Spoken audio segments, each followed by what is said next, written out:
Was scrolling through Facebook a few days ago, and I saw this lady talking about how women can protect themselves or minimize SA, or let me say sexual assault from men, especially in tertiary institutions.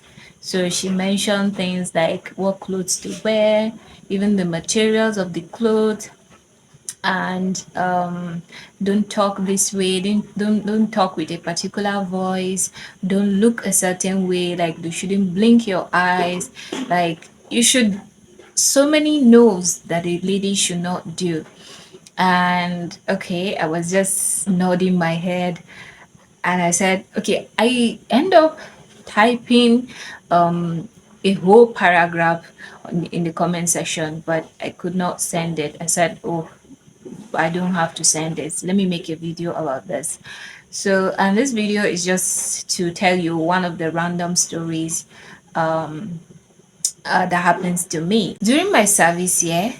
I have my primary place of assignment, and I have this particular organization that I was volunteering with, more like an internship there, but I volunteer myself there. For those who don't know, NYC service is kind of an internship, a mandatory internship that graduates do after school, so in Nigeria. So after school, after you graduate, you do a 1 year mandatory service, more like an internship in an organization. So I was doing my service, and I volunteered at a particular organization. So there was this, I volunteered at a particular unit in the organization, so it's not like I'm working for the whole organization, it's just a particular unit that I want to learn something from. So one day, one of my bosses sent me on an errand to another office, which is not in the unit that I used to work for. And okay, I went there, and okay, there were two people in the office, the owner of the office and another staff. So as I went there, I was like, excuse me sir, good morning. And the other person, he has this bed and all that, he was like, he started like shouting, okay, are you not a Muslim?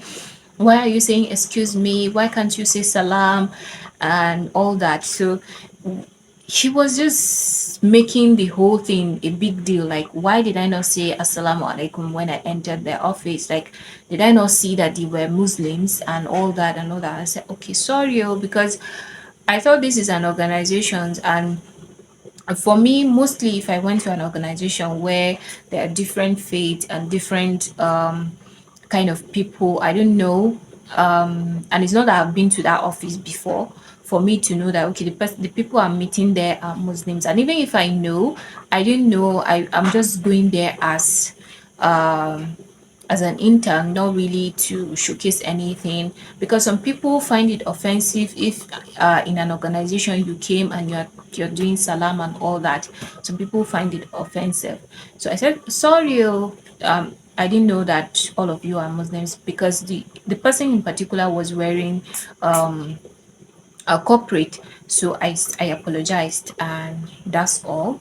So you could think that this person is a saint, this person is religious, this person is someone that will never do anything outside the religious preference. So I keep on doing my volunteer work. I normally go twice a week because I have my own PPA, primary place of assignments, to go. So this particular day, I was coming back from CDS, so I branched at the organization. CDS is, I think, Community Development Service. It's also an initiative, part of the a program that you do inside NYC service, where you do mandatory 1 week, where you are attached to a particular group and you do a lot of things collectively together with your colleagues. So I was coming back from my PPA that particular day. I was wearing my NYC uniform. I will attach the uniform here for those people who does not know NYC. I was wearing that, and I came to check my colleague there, and we were coming out. I've already finished talking with her because she's a lady, she's a woman. We were coming out of the organization, and we met this particular person, this same person that was talking the other day about why I did not say salam when I entered the office. This same ustaz, this same particular moral police that was making that salam a big deal. We were like, oh, hi. They greeted with the lady I was with, and I greeted him because of obviously he's older. He should be in his late 40s, early 50s. That's my assumption of his age.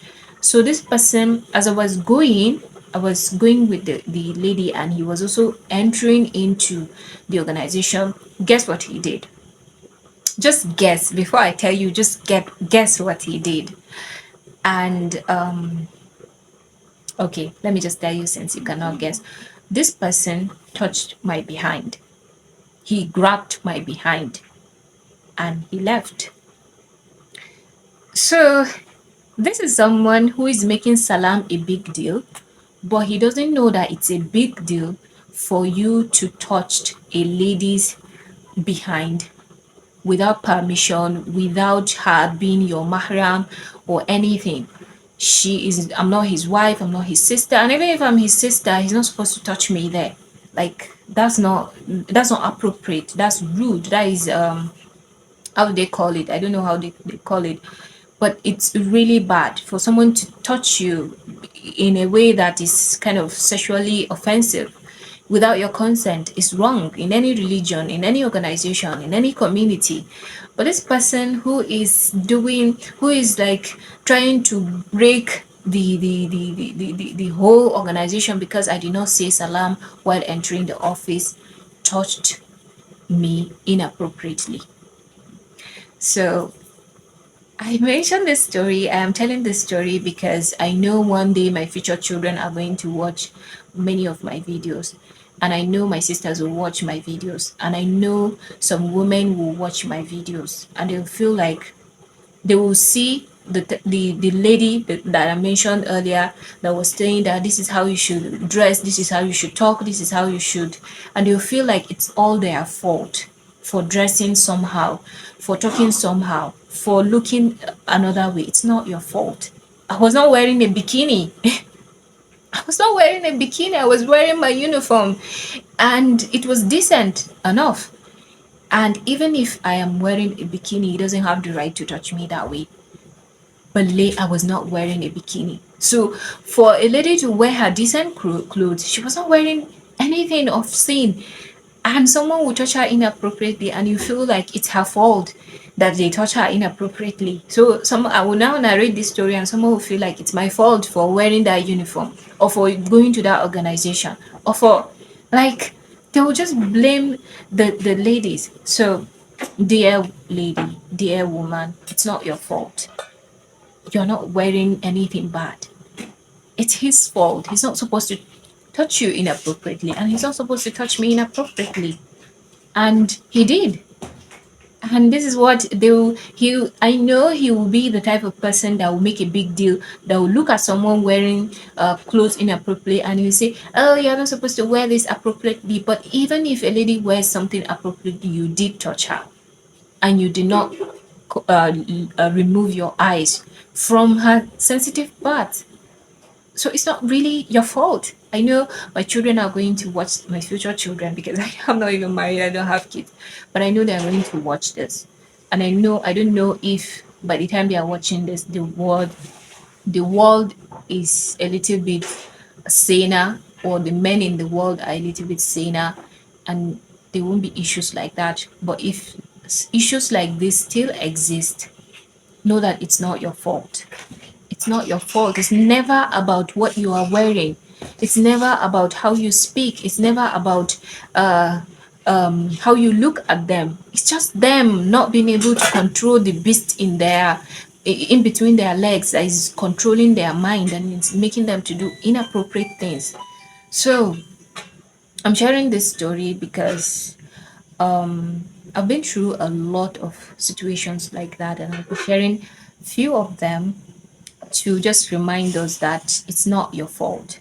It's not your fault as a lady that these things are happening, because if you are having experiences like this at a time, you'll be led to believe, your mind will be telling you that it's your fault, especially if you're listening to people that are saying, what are you wearing when this thing happened? How are you talking to the person when this thing happened? How are you looking at them when this thing happened? If you are listening to all these things, you start feeling like, oh, or if it happens repeatedly, you start blaming yourself that it's not really their fault, it's your fault. Maybe you did something wrong. You did not do anything wrong, it's their fault. So I hope this story is going to help someone out there. And for my kids, my future kids, for my sisters, know that it's never your fault and it's not appropriate. And someone that is not a saint that will tell you, oh, you did not do this, you did not do this, and will later on do this to you. It's not really your fault. And you should not take that. I know I was not able to speak up at that time, but I'm speaking now, and I will be continue to speak about it. Things like this. Like, so the lady that was saying, oh, if you're in the university, you should wear this, you should wear this. I've never come across a female, whether she's a Muslim or she's a Christian or whatever faith she's following, that is wearing a bikini inside school or even outside school. The institutions promote decent dressing and they are wearing decent clothing. So how is it your fault that someone is trying to do something inappropriate to you if you are wearing a decent clothing? I know there are some ladies that really go beyond the norm. They are trying to wear something that kind of seem a mix of indecency and all that. But majority of the ladies are wearing decent clothing. So it's not about clothing. It's not about what you're wearing. It's beyond that. It's them. So this is just a random story from my 20s, and I hope you like the story and I hope it helps someone. And if you find my videos helpful, please consider subscribing. Thank you.